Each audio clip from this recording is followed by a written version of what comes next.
Innal hamdalillah nahmaduhu wa nasta'inuhu wa nastaghfiruh wa na'udzu billahi min shururi anfusina wa min sayyiati a'malina may yahdihillahu fala mudilla lahu wa may yudlil fala hadiya lahu. Asyhadu an la ilaha illallah wa asyhadu anna Muhammadan abduhu wa rasuluhu, amma ba'd. Hadirin yang dimuliakan oleh Allah Subhanahu wa taala, tidak ada ucapan yang pantas untuk kita ungkapkan melainkan ucapan alhamdulillahirabbil alamin. Segala puji bagi Allah, Tuhan semesta alam. Karena hanya Dialah yang senantiasa mencurahkan, menganugerahkan kepada kita semua berbagai macam kenikmatan, baik nikmat yang zahir ataupun yang batin, nikmat yang lalu ataupun yang baru. Semua itu patut kita syukuri. Mudah-mudahan kita termasuk hamba Allah yang pandai bersyukur. Amin ya rabbal alamin. Hadirin yang dimuliakan oleh Allah Subhanahu wa taala, di dalam Quran surat Al-Balad ayat 10 Allah Subhanahu wa taala berfirman, wa hadainahun najdain. Artinya adalah, dan kami telah menunjukkan kepadanya, maksudnya kepada manusia, dua jalan. Yang dimaksud dengan dua jalan yaitu thoriqul khair, jalan kebaikan, wa thoriqus syarri, dan jalan keburukan. Ayat ini menjelaskan kepada kita bahwasannya Allah Subhanahu wa taala menunjukkan, menjelaskan, menerangkan terkait dengan dua jalan, yakni jalan kebaikan dan jalan keburukan, itu hanya kepada manusia. Jadi yang tahu ini baik, ini buruk hanya manusia. Karena manusia memiliki fasilitas untuk menentukan ini adalah kebaikan, ini adalah keburukan. Apa fasilitasnya? Itu akal. Karena memang akal diberikan oleh Allah Subhanahu wa taala kepada manusia untuk kemaslahatan. Ini sudah jelas. Di mata manusia itu mana yang baik, mana yang buruk. Begitu. Contoh misal, masih memegang HP, Ustadz sedang khutbah. Nah, itu gimana itu? Menurut akal bagaimana? Apakah sudah bisa diputuskan hal tersebut baik atau buruknya? Tentu saja bisa. Karena memang diberikan akal itu yaitu untuk kemaslahatan. Dan manusia itu bisa menentukan itu, mana yang baik dan mana yang buruk. Artinya bagi seekor binatang tidak ada istilah baik dan buruk. Bagi seekor binatang tidak ada istilah soleh atau tidak soleh. Daya apa kanggo sato mah. Kenapa? Karena bagi binatang tidak memiliki fasilitasnya untuk menentukan ini baik atau buruk. Apakah ketika seekor kucing masuk ke masjid, jadi ayah kucingnya asup ke masjid pas adzan, apakah kita bisa mengatakan bahwa ya kucing teh soleh gitu? Apakah seekor kucing tahu bahwa suara itu adalah suara adzan? Tidak akan mungkin tahu. Atau sebaliknya, ketika seekor kucing, kalau bahasa kita, mencuri ikan, ikannya milik bapak, pertanyaannya dosa ente gitu. Jadi bagi seekor kucing itu, kalau berbuat baik seandainya itu tidak akan ada nilai pahala. Demikian pula bagi seekor kucing itu, kalau berbuat buruk itu tidak ada dosa. Kenapa? Sekali lagi, karena bagi hewan tidak memiliki fasilitas untuk menentukan baik dan buruk. Gersato mah. Tapi berbeda dengan manusia yang gerak-geriknya akan ada keterkaitan dosa dan pahala. Kenapa? Karena manusia tahu mana yang baik dan mana yang buruk.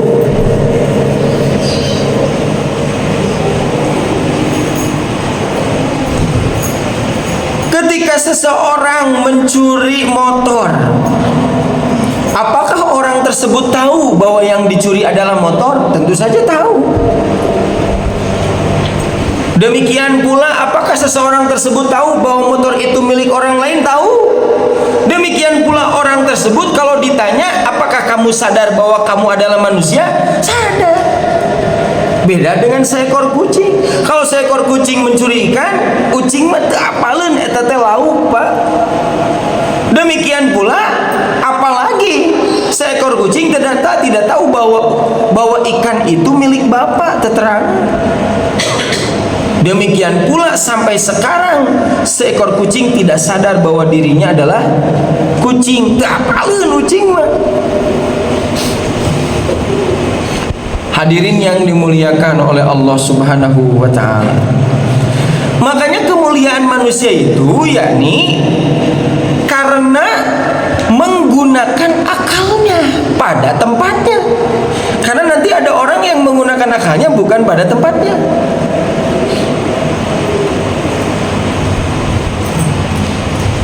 Kalaulah diberi pilihan mau pilih racun mau pilih madu, bisa tidak manusia menentukan mana yang mesti dipilih? Apakah perlu membuka Al-Quran dan hadis? Ya bapak diberi pilihan, ada racun ada madu. Kela orang ninggal heula dina Qur'ana kumaha? Kela orang ninggal dina hadisnya, tidak usah. Kenapa? Karena akal bisa menentukan. Betul kan? Karena tadi Allah Subhanahu wa taala memberikan akal kepada manusia itu untuk kemaslahatan. Kalaulah manusia mengikuti keputusan akal, maka manusia akan selamat. Sekali lagi, kalaulah manusia mengikuti keputusan akalnya, manusia akan selamat. Karena akal difungsikan untuk kemaslahatan. Siapa yang berani mengatakan bahwa mencuri itu halal? Siapa yang berani mengatakan? Siapa yang berani mengatakan bahwa korupsi itu halal? Siapa yang berani mengatakan? Tidak ada yang bisa mengatakan seperti itu. Kenapa? Karena bertolak belakang dengan akalnya. Jadi akal memutuskan bahwa mencuri itu haram, korupsi itu haram. Pertanyaannya, kenapa orang melaksanakan mencuri atau korupsi padahal menurut akalnya jelek, buruk, haram? Makanya nanti pendorong manusia untuk melakukan sesuatu itu ada yang berdasarkan akal, ada yang berdasarkan hawa nafsu. Biasanya yang dikalahkan yang mana? Akal oleh hawa nafsu atau hawa nafsu oleh akal? Yang banyak terjadi itu adalah keputusan akalnya dikalahkan oleh hawa nafsu. Cek akal haram, tapi hawa nafsu kekeh kudu ngalaksanakeun, matak dituturkeun we hawa nafsu, bahaya eta. Padahal akal sudah menentukan bahwa ini buruk, bahwa ini haram. Hadirin yang dimuliakan oleh Allah Subhanahu wa taala, jika manusia akalnya tidak digunakan pada tempatnya, maka orang tersebut akan lebih bahaya daripada seekor hewan. Al-Quran sudah menyatakan bahwasanya kami telah menyiapkan untuk banyak manusia yaitu neraka jahanam. Siapa yang akan menempati tempat neraka jahanam adalah orang-orang yang memiliki telinga namun tidak bisa mendengar, memiliki mata namun tidak bisa melihat, memiliki akal pikiran namun tidak bisa mengambil pelajaran. Makanya di dalam Al-Quran, mohon maaf saya sampaikan, Al-Quran mengatakan ulaika kal an'am. Kalaulah manusia telinganya, matanya, akal pikirannya tidak mendapatkan pelajaran, maka ulaika kal an'am, mereka seperti binatang. Punten weh, aya bahasa kieu aya monyet, aya siga monyet, Pak. Beda. Monyet jeung siga monyet. Manusia seperti binatang, ulaika kalan, mereka seperti binatang. Dari segi apa? Coba apa perbedaannya kita dengan binatang? Seekor kucing punya mata, kita punya mata. Seekor kucing bisa melihat, kita bisa melihat. Seekor kucing punya telinga, kita punya telinga. Seekor kucing bisa mendengar, kita bisa mendengar. Pertanyaannya apa perbedaannya?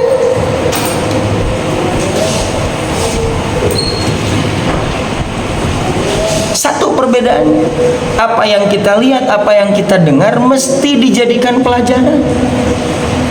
Seekor kucing hanya sekedar melihat, tidak akan bisa mengambil pelajaran. Seekor kucing tidak bisa ketika mendengar sesuatu mengambil pelajarannya, dia tidak akan mungkin. Manusia itu yang dilihat harus jadi pelajaran, yang didengar harus jadi pelajaran. Baru itu mulia orang tersebut. Kalaulah tidak demikian, dia akan disamakan dengan seekor binatang. Contohnya gini saja. Ketika seekor kucing melihat sampah, apakah terpikir oleh seekor kucing akan diberesan sampah eta? Cik kira-kira ku ucing kapikir moal kadinya, Pak? Ya moal atuh. Sekarang ada manusia kalau melihat sampah, kalaulah sama itu diberesan, malahan makalakah ditambahan. Kan banyak di sisi jalannya tulisan nanti dilarang buang sampah. Ari sugan teh bakal beres. Nah, kalau jadi nambahan, inilah yang dikatakan bahwa manusia itu bisa menjadi seperti binatang. Kayak ari anu micin sampah di dinya, maca teu. Malahan mah asalna kitu kalimatna, dilarang buang sampah. Angger keneh ditarikan si kalimat teh dilarang buang sampah. Naon gitu. Angger keneh, Pak. Si kata-katanya kan kotor gitu kan. Da keul eta nu gaduh jalan, nu gaduh gang teh gitu tah. Tungtungna mah kumaha tah ditulis di kalau buang sampah di jalan, mudah-mudahan malaikat cepat mencabut nyawanya. Langsung tah bersih. Berarti benar manusia masieun namun diajak. Kalau misalkan sudah berkaitan dengan kematian masieun gitu. Kalau disamakan dengan hewan mah biasa eta. Padahal Quran mengatakan bahaya. Begitu. Selain daripada manusia itu bisa sama dengan binatang dari segi tadi, melihat, mendengar, tapi tidak ada nilai pahala, tidak ada nilai pelajarannya. Apakah seseorang ketika mendengar adzan tahu itu adzan? Tahu. Tapi kalau seekor kucing mendengar, tidak mendengar, tapi tidak tahu bahwa itu adzan. Demikian pula kucing tidak tahu bahwa fungsi adzan itu apa. Kalau manusia tahu suara apa itu, suara adzan, apa fungsinya, tahu manusia itu. Bagaimana kalau manusia itu lempeng we ngageleyeung? Mohon maaf tah nu kieu siga ucing nu kieu. Maka akan berbeda akibatnya. Nya namun kucing teu ka masjid mah teu jadi masalah. Tapi kalau sudah manusia sudah tahu itu adzan, fungsi adzan untuk apa, tapi lempeng we, bahaya yang seperti itu. Hadirin yang dimuliakan oleh Allah Subhanahu wa taala, Quran mengatakan balhum adall, kalau manusia sudah tidak menggunakan akalnya, maka mereka akan lebih bahaya daripada binatang. Dari dulu sampai sekarang yang namanya tikus merusak barang kita, yaitu dengan giginya. Dari dulu sampai sekarang belum pernah itu kita melihat seekor kucing seekor tikus merusak barang kita, nyepeng ragaji gitu kan, can pernah. Tapi kalau manusia yang tadi akalnya tidak digunakan untuk kemaslahatan, sudah menyamakan dirinya dengan binatang, maka dia akan lebih bahaya daripada binatang. Kalaulah seekor kambing masuk ke kebun singkong, ayah domba asup ke kebun sampe, apa yang dimakannya? Satu yang dimakannya daunnya saja. Tapi kalau manusia masuk ke kebun singkong, naon tah nu dituang pak? Daunna, sampena, batangnya, demikian pula tanahnya.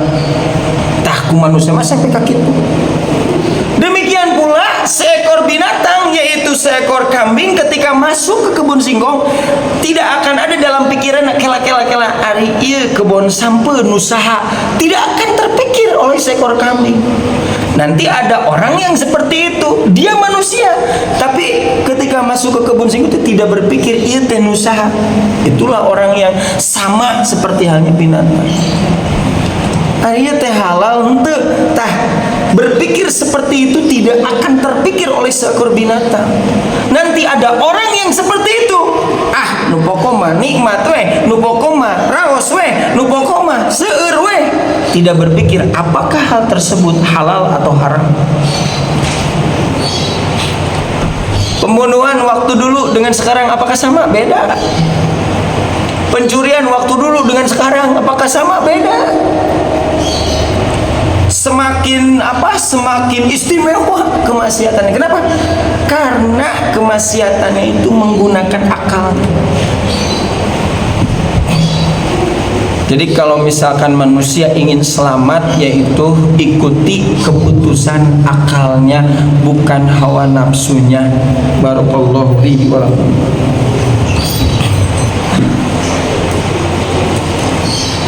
Hamdan syukran lillah, la haula wa la quwata illa billah.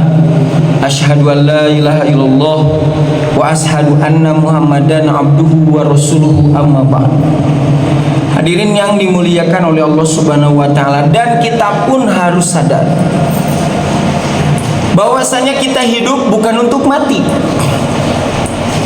Berbeda dengan seekor hewan. Kalau seekor hewan hidup untuk mati, tapi manusia bukan seperti itu. Manusia itu hidup untuk hidup, karena manusia mengalami mati 2 kali, demikian pula hidup 2 kali. Sebagaimana surat Al-Baqarah mengatakan, kaifa takfuruna, bagaimana kalian kufur kepada Allah. Wa kuntum amwatan, padahal kita itu dulu mati. Yang dimaksud mati di sini adalah nutfah, sperma. Lalu si nutfah tersebut disimpanlah di rahim seorang istri yang halal selama 4 bulan. Kemudian Allah meniupkan ruh sampai dilahirkan sampai sekarang. Inilah yang disebut dengan kehidupan yang pertama. Hidup yang pertama ini pasti kita akan mengalami kematian yang kedua, pasti. Jadi kematian yang kedua itu tidak ada orang yang akan memungkiri. Setingkat orang kafir saja terkait dengan kematian itu percaya. Kenapa? Karena dialami oleh orang tuanya, karena dialami oleh kakek neneknya, karena terlihat tetangganya, temannya, oh mararawat, percaya apa? Tapi bagi orang kafir tidak percaya bahwa mati ini akan dihidupkan kembali. Maka setelah mati tersebut, mesti kita yakini bahwa kita akan dihidupkan kembali, kehidupan yang kedua. Oleh karena itu, kita hidup bukan untuk mati, tapi hidup untuk hidup. Bahasana, namun dina bahasa Sunda mah, kalau hewan hidup untuk mati, bilatungan. Kalau manusia hidup untuk hidup, balitungan. Semua yang kita lakukan di dunia ini maka akan dipindah pertanggungjawaban. Inilah yang menjadi rasa takut bagi orang yang beriman. Kenapa? Amalan-amalan semasa hidupnya akan dipinta pertanggungjawaban. Oleh karena itu, kita hidup di dunia ini bukan dengan kalimat kumaha engke, sanes kumaha engke, tapi engke kumaha. Kenapa kamu melakukan itu? Kumaha engke we. Salah, tibalik, kuduna engke kumaha. Kenapa kamu memakan yang haram? Kenapa kamu melakukan yang haram? Kumaha engke. Bukan seperti itu. Tetapi yang mesti kita perhatikan adalah ari engke kumaha. Kalaulah kita melaksanakan yang haram-haram. Sudah tahu tidak? Ini yang halal, ini yang haram. Sudah tahu? Sudah tahu. Kenapa? Karena manusia memiliki akal untuk memutuskan itu. Wahadainahu najdain. Kami telah menunjukkan mana yang halal, mana yang haram, mana yang baik, mana yang buruk. Oleh manusia sudah tahu. Tetapi manusia, sedikit orang yang mengikuti keputusan akalnya. Kebanyakannya orang tersebut mengikuti hawa nafsuna. Keun bae haram oge, nu penting mah warag. Keun bae haram oge, nu penting mah kacumponan. Pikiran yang seperti itu yang mesti kita hilangkan. Kenapa? Berat nanti tanggung jawab di mana di akhirat. Hadirin yang dimuliakan oleh Allah Subhanahu wa taala. Apa jadi deh kalau misalkan manusia sudah tahu akibatnya? Sudah tahu kalau makan madu seperti ini, kalau makan racun seperti ini, tapi tetap orang tersebut memakan racun. Demikian pula manusia sudah tahu mana jalan menuju surga, mana jalan menuju neraka. Manusia sudah tahu akibatnya kalau melaksanakan ketaatan ini akibatnya bagus, kalau melaksanakan keburukan ini akibatnya. Tapi manusia memilih apa yang menjadi keburukan bagi dirinya, kesulitan. Demikian pula sesuatu yang akan menimpa yang berat. Apalagi nanti yang disebut dengan yaumul akhirah, hari akhir. Terakhir hadirin yang dimuliakan oleh Allah Subhanahu wa taala, bahwasanya Allah berfirman, ayahsabul insanu ayyutraka suda. Apakah manusia mengira bahwa dia setelah mati akan dibiarkan begitu saja? Tidak seperti itu. Bahwasanya kita semua akan dihidupkan kembali. Ada yang disebut dengan hisaban, dihisab. Demikian pula akan ada yang disebut dengan balasan. Jika baik, maka balasannya baik. Jika buruk, maka balasannya akan buruk. Itu saja mungkin yang bisa disampaikan. Mudah-mudahan besar manfaatnya. Mohon maaf bila ada kata-kata yang kurang berkenan. Aqulu qouli hadza wa astaghfirullah li wa lakum. Assalamualaikum warahmatullahi wabarakatuh.